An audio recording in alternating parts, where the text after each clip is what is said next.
This is Reuters. I'm Corbett Daly in Washington. The Obama administration wants to give the Federal Reserve even more power to oversee financial institutions that could be deemed too big to fail. But Republican Congressman Ron Paul of Texas wants more oversight of the Fed itself. Paul is a longtime critic of the Fed, but this time he has 250 members of Congress backing his bill that would give the Government Accountability Office the ability to audit the Fed, including monetary policy. Congressman Paul, thanks for joining us. Good to be with you. Chairman Bernanke has said that your bill could revoke the independence of the Fed. Is that your intention here? That wouldn't be too bad of an idea.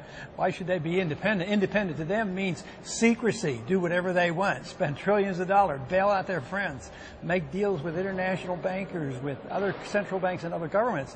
No, they shouldn't have a right to do that. We have an obligation as members of Congress to protect the people and to protect the value of the money. So to do that, you have to know what the Fed is doing. The Fed watchers say that independence, they want to be able to raise interest rates when it's politically unpopular. I guess you think that that's not... but they also might want to lower interest rates when it's very popular for political reasons. This idea of independence is a facade because others have done some investigation and traced the willingness of Federal Reserve Board chairmen to talk to and work with the presidents, when they want reappointed. So there's a lot of political shenanigans going on with the Fed already. So this idea that they want independence is not so. My bill really doesn't address that subject as much as, because it doesn't tell the Fed what to do. It just means that we have an obligation to know what they're doing, what kind of money they're spending, and who's getting the benefit. Right. The chairman has also said that giving Congress greater oversight of the Fed would risk the stability of the dollar. Are you worried about that at all?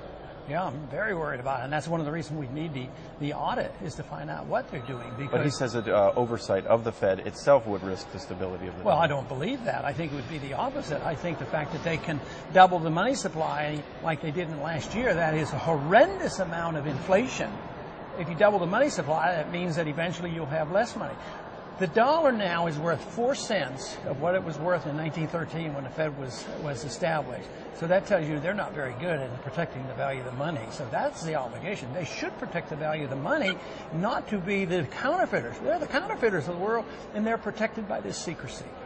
You've gotten a lot of support, 250 members of Congress. How about the Speaker? Has she promised you that she'd bring it to a vote? No, I haven't personally talked to her about that. We do have some chairmen on board. Who do you have on board? Louise Slaughter is on, as well as John Conyers, and we have 80 Democrats. And how about Chairman Frank? What does he think? He's not hostile to it, but it just wouldn't be the thing that chairmen do of a banking committee, especially if Nancy Pelosi doesn't want it. So how do you hope to get it passed? It's going to be difficult because I know how powerful those who believe in the Federal Reserve System are. And we saw that in the Senate this week when the Mint tried to put it onto a bill, and they say, oh, no, you're not allowed to, amend an appropriation bill. So technically they said you can't do it, even though he pointed out, well, you do it all the time.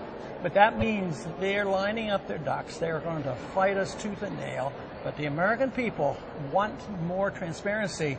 That's why we have the people on our side. Another hot topic for regulation is the Commodities Futures Trading Commission. This week they have a proposal to impose new trade restrictions on speculative trading in the energy markets. A lot of business community and some consumers say that this may go too far. Do you agree with that?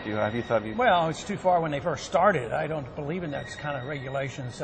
We didn't have a depression because we didn't have enough regulation. But they said we didn't have, and that's when the SEC and these other organizations came in.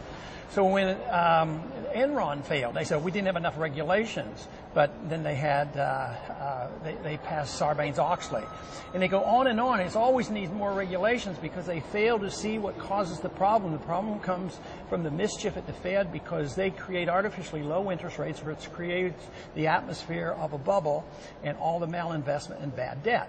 So you can't compensate by more regulations. What you want is the market to regulate this. You want people to go bankrupt.